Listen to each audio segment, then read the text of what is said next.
Sungguh-sungguh Allah sangat ridho ketika seorang hamba itu makan ketika sesuap nasi dia muji Allah, ketika minum seteguk nasi dia muji Allah. Itu kalau orang diridhoni Allah itu wali betul. Itu untuk jadi wali itu gampang, kamu makan ridho, kamu ninjak buminya Allah ridho seneng, kamu hidup keseharian aman seneng. Nah ini supaya sampean kita semua ngaji betapa panduan Rasulullah untuk menggapai ridho Allah itu banyak yang keseharian sekali. Saking kesehariannya banyak dalam hadis dan itu sahih. Nabi menyebut hal-hal yang keseharian. Hatta ma tas'alu fi fimra'atika, kamu punya uang kemudian istri kamu bisa makan itu ibadah. Bahkan sebagian ibadah itu dicontohkan Nabi yang akhirnya diprotes sahabat. Yaitu wa fi buti ahadikum sedekah, kamu menggauli istri kamu itu ya sedekah. Sampai sahabat bilang yang benar ya Rasulullah. Ayati ahaduna syahwatahu wa huwa lahu ajrun. Masa urusan biologis, urusan syahwat kemudian dia dapat pahala. Nabi menjawab, alaysa lawadu'aha fi haramin akana alaihi wisrun. Bagaimana kalau dia meletakkan ke yang tidak benar itu kan dosa. Nah, hal-hal seperti ini yang saya ingin teman-teman semua. Saya juga agak ingin ngaji demi Anda juga agak ingin. Itu dosa sekali ngaji kok pesanan kelompok tertentu itu enggak boleh. Islam itu untuk semua. Jadi ya cuma karena di depan saya jenengan ya seakan-akan jenengan korbannya.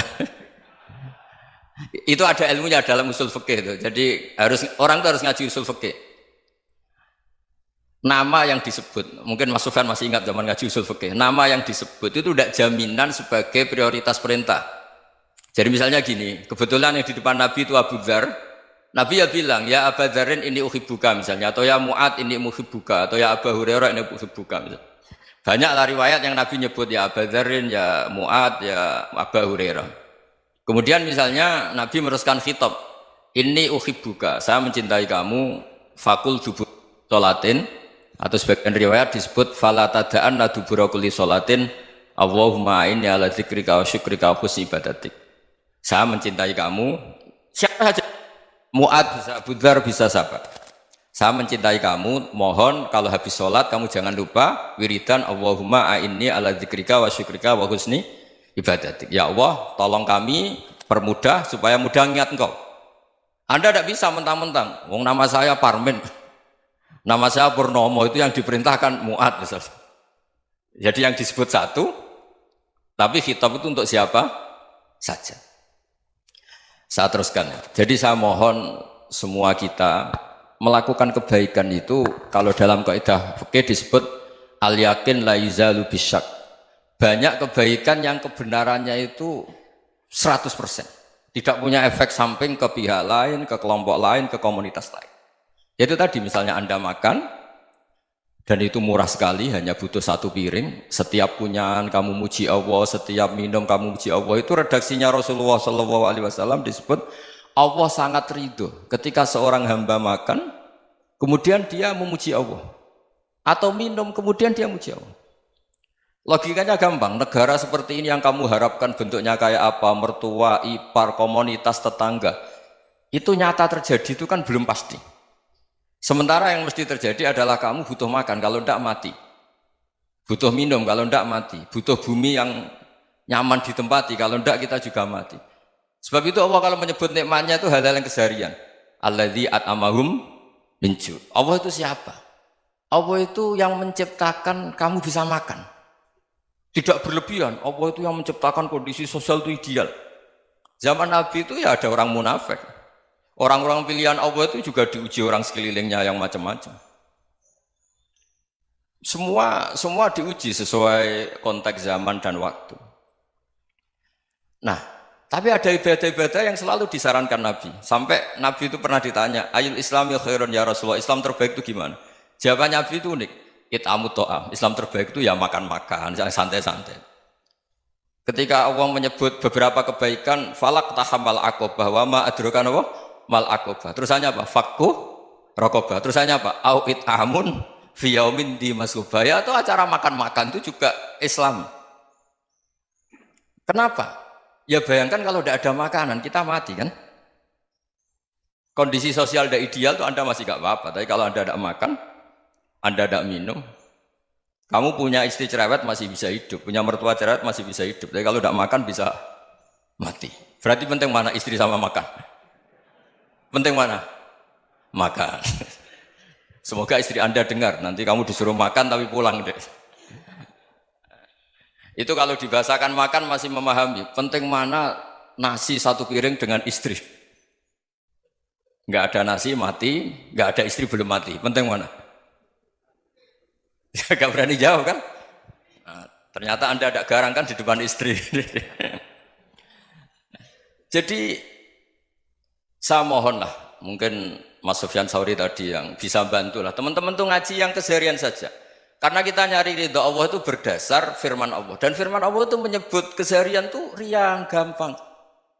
Yaitu tadi misalnya wa min ayatihi manamukum billaili wan nahar. Termasuk ayat-ayat Allah itu kamu tidur. Maka dulu itu ada guyonan, ada tokoh Mu'tazilah, kelompok dalam Islam yang berpikir manusia itu bisa menentukan ikhtiarnya sendiri. Karena saya bisa duduk, ingin duduk, ingin berdiri, berdiri. Karena kelompok ini nggak terima kalau semua kehendak Allah, nanti bagaimana kalau semua kehendak Allah kok ada hisab ya, ada sanksi.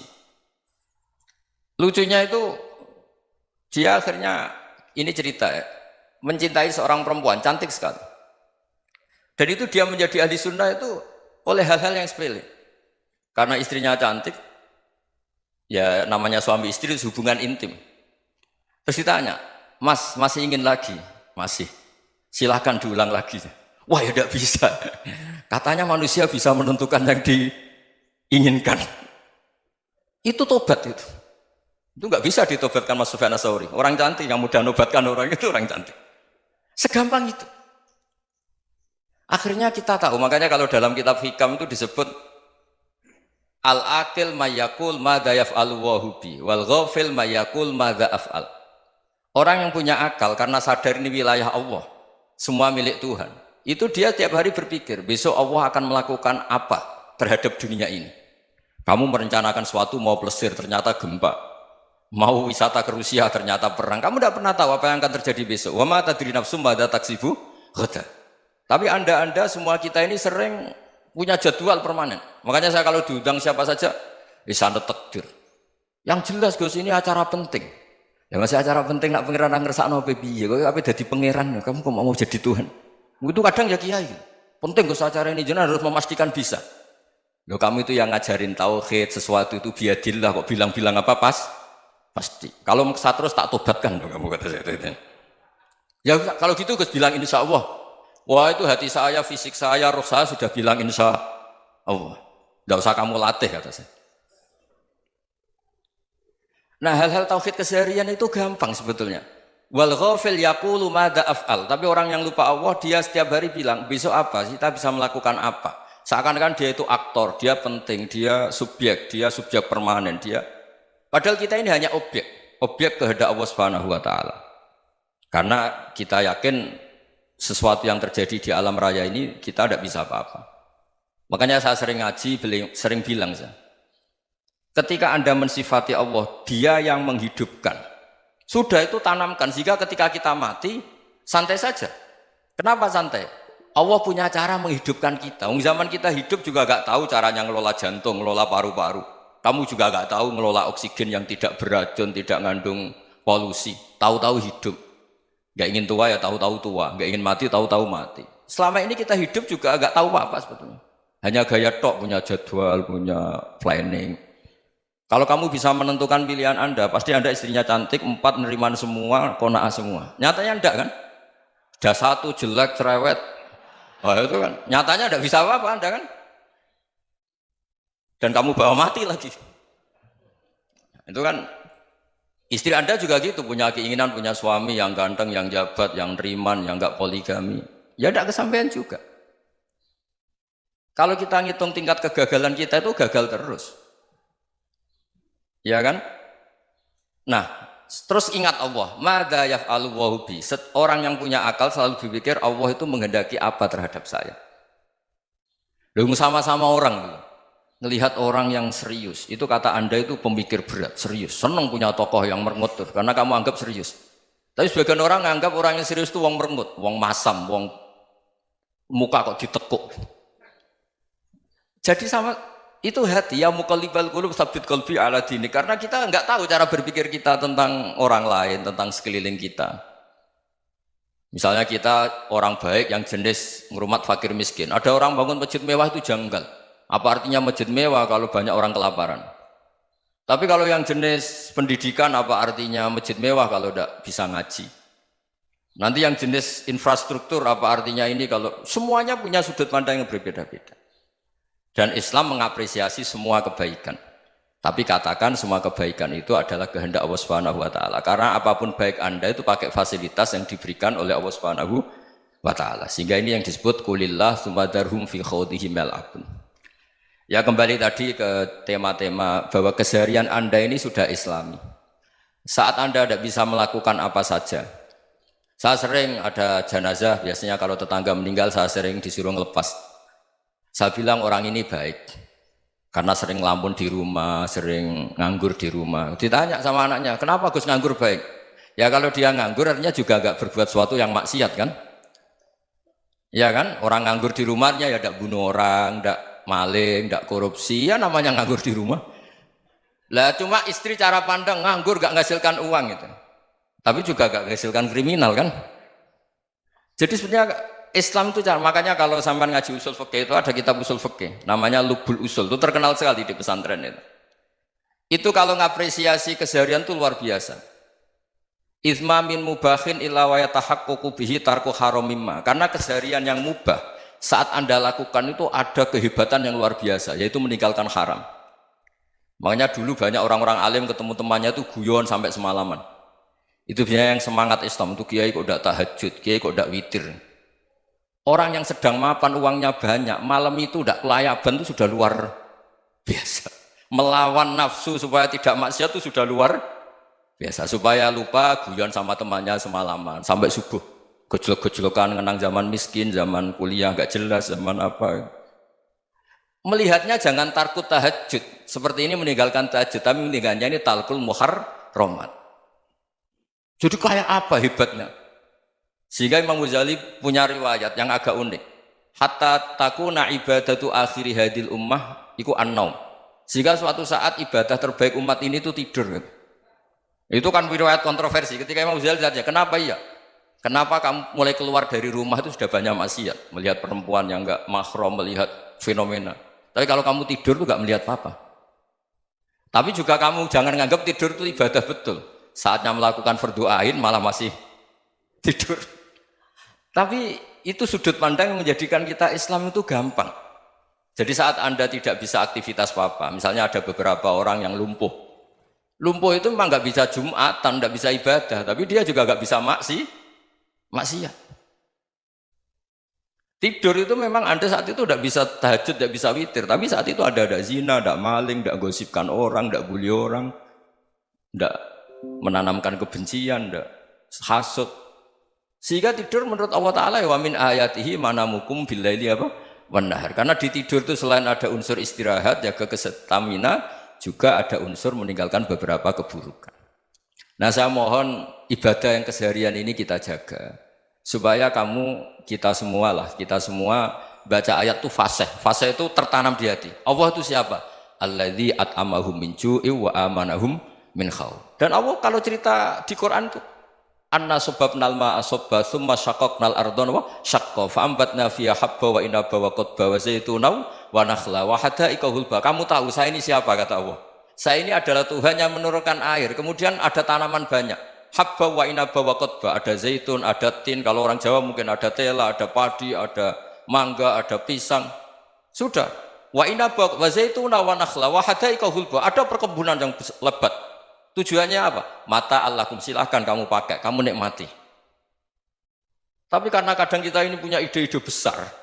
Tadi untuk syukur saja nunggu punya istri riman, rumah baik, tetangga baik, komunitas baik, semuanya baik baru syukur. Lama-lama nanti ada di surga, syukurnya nunggu surga paling kelas A. Itu sudah ada yang menghuni Rasulullah, kamu nggak boleh di situ. Masa untuk syukur saja? Repotnya Masya Allah.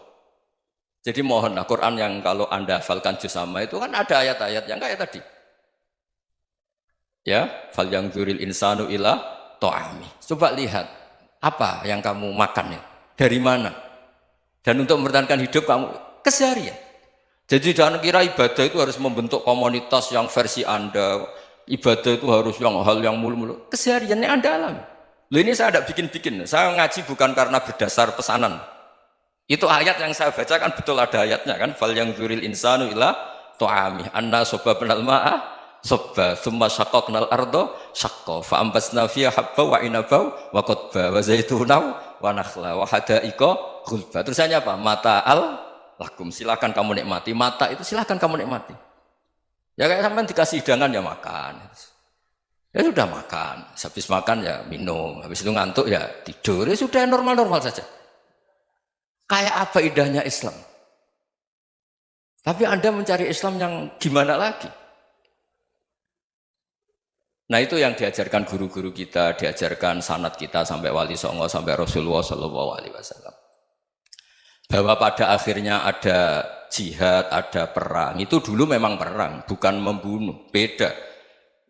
Dulu kita dijajah Belanda ya perang, dan itu normal karena kita dijajah. Jadi ketika orang lain ingin baik sama kita, wa in ahadum minal musyrikin astajaroka ya fajirhu hatta yasma'a kalam Allah. Kalau mereka ingin baik ya kita baik. Makanya ada istilah musta'man, mu'ahad. Kalau mereka ingin damai, berdampingan dengan kemajmukan ya itu yang lebih baik. Karena memang Islam menghormati proses perdamaian. Wa in janahu lis-salmi ya fajnah lah. Kalau ingin damai ya kita harus